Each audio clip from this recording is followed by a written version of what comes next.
Morning class. So today we are going to study about the GHF, that is Joint Hindu Family Business. It is a form of private sector enterprises. So we will study the GHF.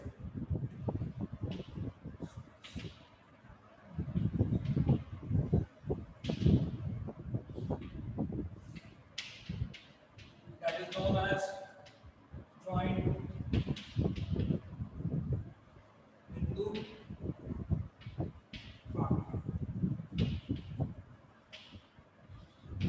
See, Joint Hindu Family in this the business carried out by the members of the family only. There is nobody else is coming from outside. Only the members of the family is there. Okay. So members of the family.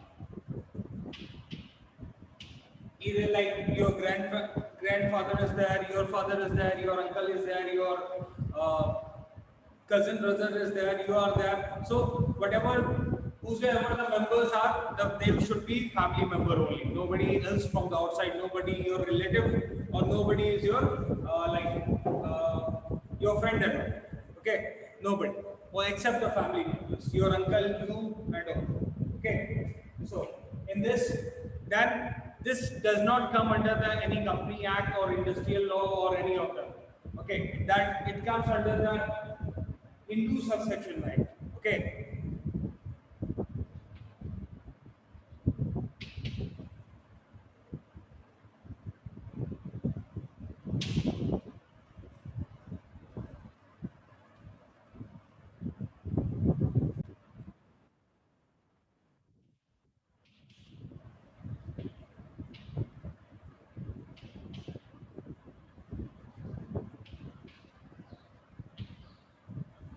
So it comes under the Hindu Succession Act, that is under Hindu law, and in this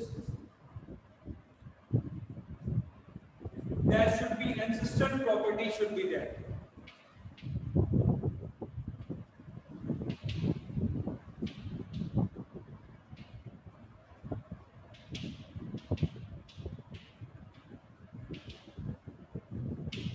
Okay, ancestral property to be there. On that business only you can do the joint Hindu family business. That should be that is governed by the Hindu Act or Hindu law. Okay, that is Hindu Succession Act. Then in this, for the conditions for this, there should be minimum 2 members and ancestral property to be there. Okay.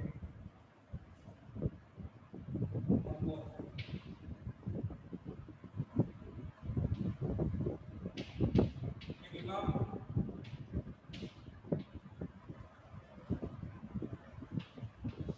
So minimum 2 members are there, and in this, if a child is born in your family, then he will be considered to be one of the member in this business only from birth, from his birth. So he will be there. He will be he will be considered to be the minor member of the business. Okay, so this is joined into family business. This is done only on the ancestral properties. Your family members are only the members of this family, and for this joint into family business, ancestral property to be existed on that property only you can do the business, and minimum 2 members to be there for the business or for the formation of joint into family business.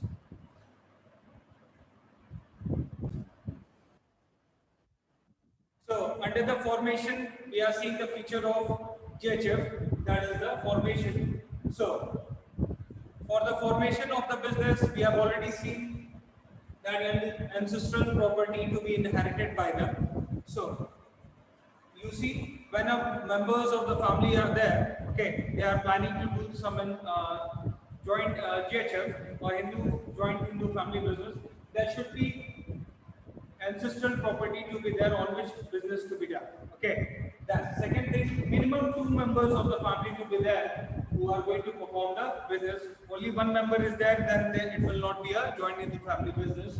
That we have also seen that this business does not need any legal certification that is come under or managed by the Hindu Succession Act 1956.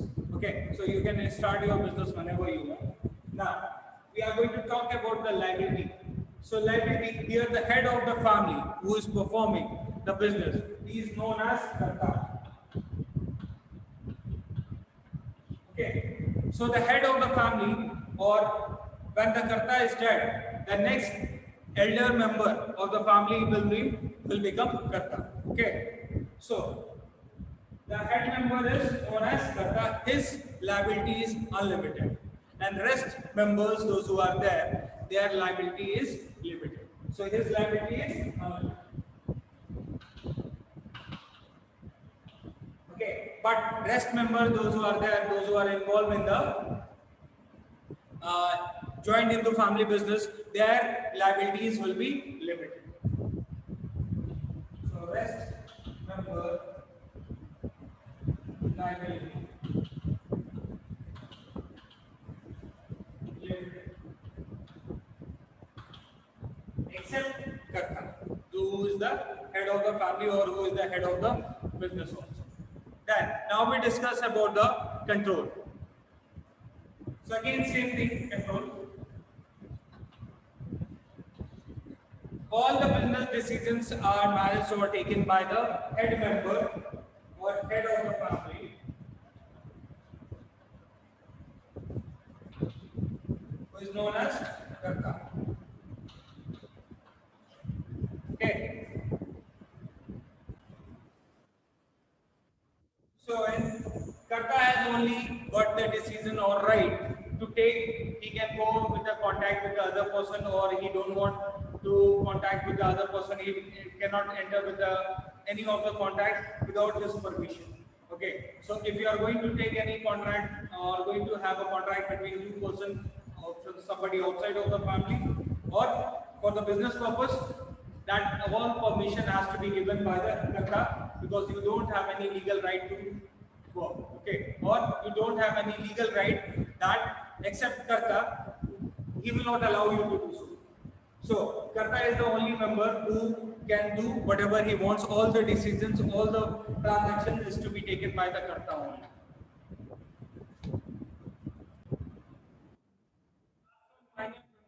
Okay.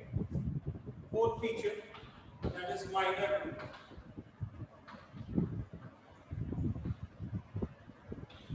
So when a new member is born in the family, okay, and he will be one of the member in the business, so there is no restriction on the entering of minor member. So as soon as he is born or he is into the existence, he will be a minor member of the business. Okay, he will be also considered to be one of the members of the joint Hindu family business. So this is all for your joint Hindu family business. Now we will study about the partnership.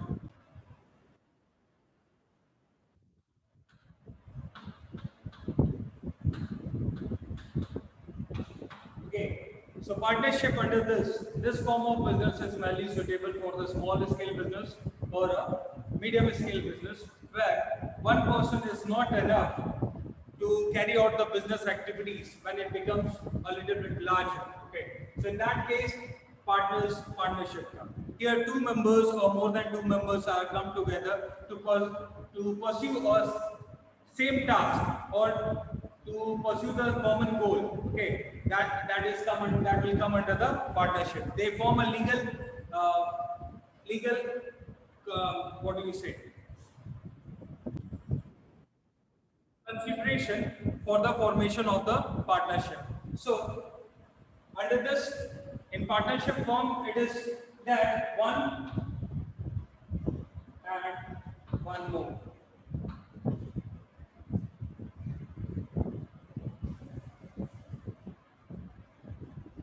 So, one person is already there and one more. One more.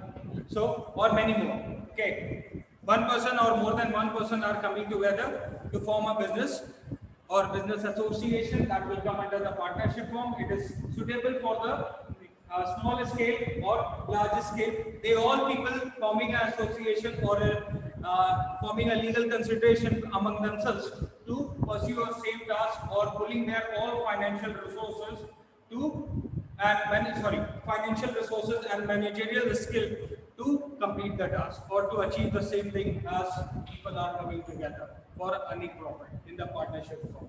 Okay, so under this, we'll study the features now.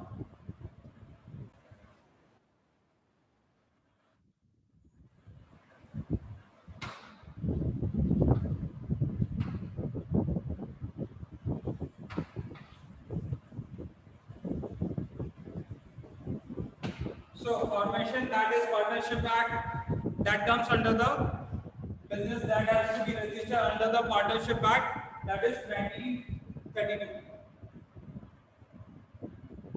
Sorry.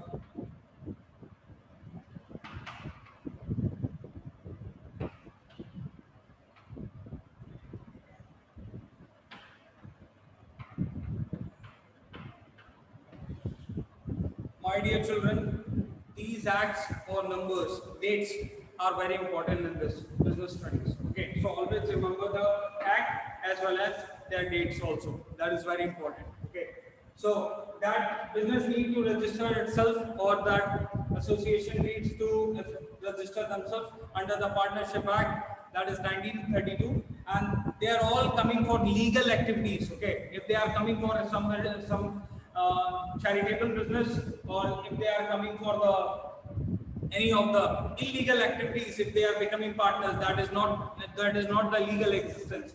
Okay, so if they are coming for earning profit, doing a lawful business, then it will be called as a partnership form. Okay, so formation comes under this. Then liabilities. So sorry, one more thing. Information, they must sign an agreement that is known as partnership deed.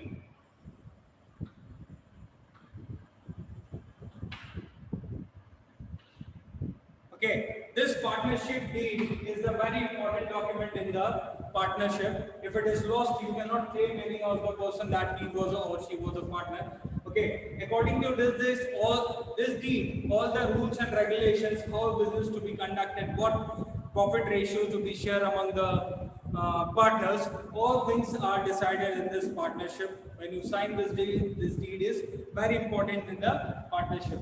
Okay, so this is the rules and regulations and all the functioning, all informations are there in this partnership deed. Okay, so this deed is very important. Now we talk about the liabilities. Okay, so in this, you see, their profit sharing ratio is also decided. How much profit the person is getting, or they are getting equal profit sharing ratio, or according to capital contributed in the business, or whatever the ratio decided among the partners, that how much profit they will be getting if the profit is earned by the organization. That we talk about the liabilities now.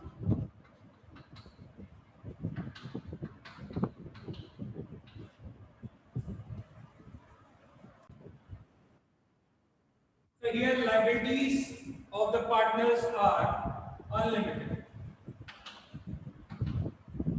Okay, so how many partners are there? Their liabilities will be unlimited. They are personally liable to all the debts.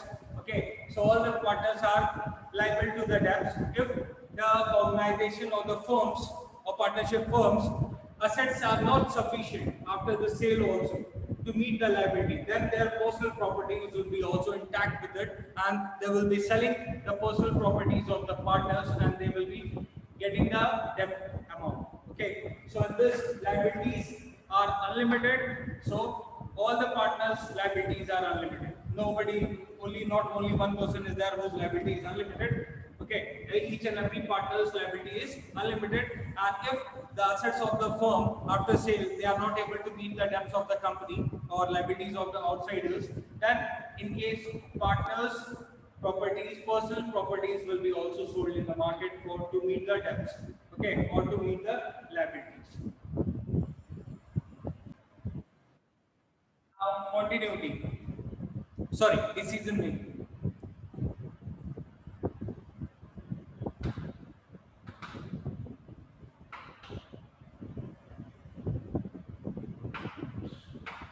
So,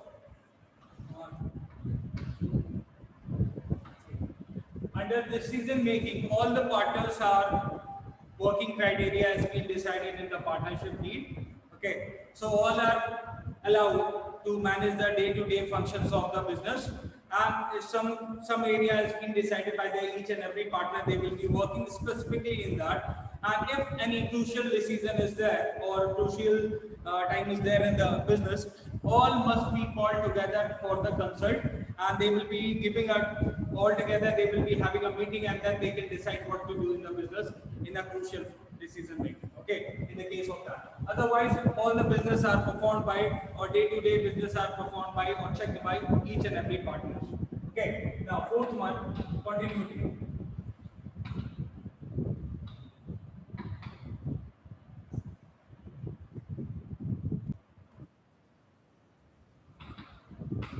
So under continuity, see, if legally, if we say when the retirement of one partner is there or that of one partner is there, then business that partnership form legal means their consideration come to an end. So when the partner is going out, they can carry the business or they can perform the partnership deed. Still, if they want one partner is there, they have to settle the claim of going partners or outgoing partners, and then again they can start the partnership form. So there's continuity is there. If one partner is dead, they can legally they can close the firm. Okay, if they want, and if they want, they can start the business. But before that, they have to settle all the claims of the outgoing partner who is dead. So after that, again they can form the firm and they can, or they can come together and they can start the business. Okay.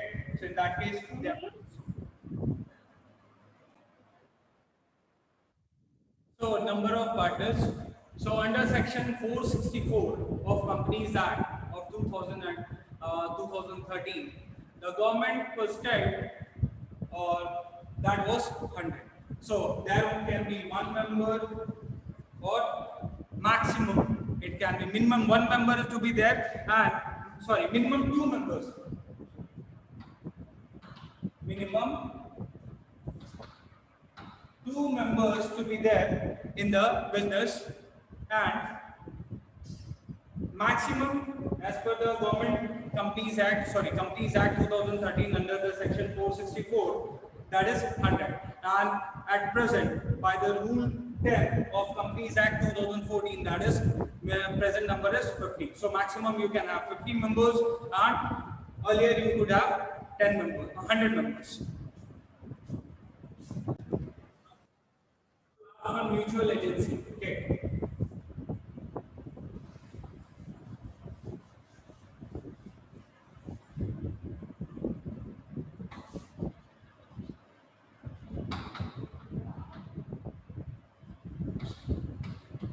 So under this mutual agency, okay, or mutual agency relationship.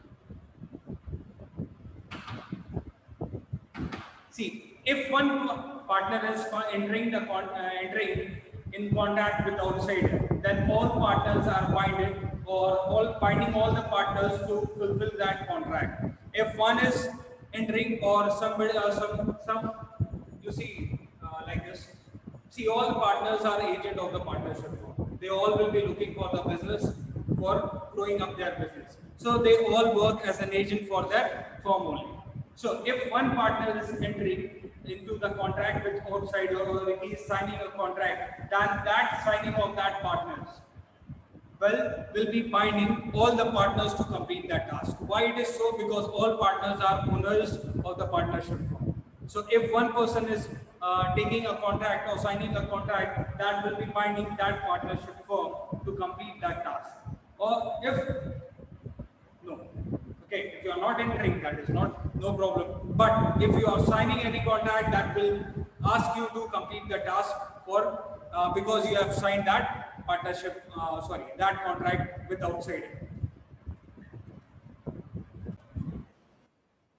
So you can also say this partnership can be carried, or that firm business activities can be carried by the all the partners, or it may be possible that one person is there who is acting behalf of all the partners, and he is taking all the decision of the business. So this is all the features of the partnership.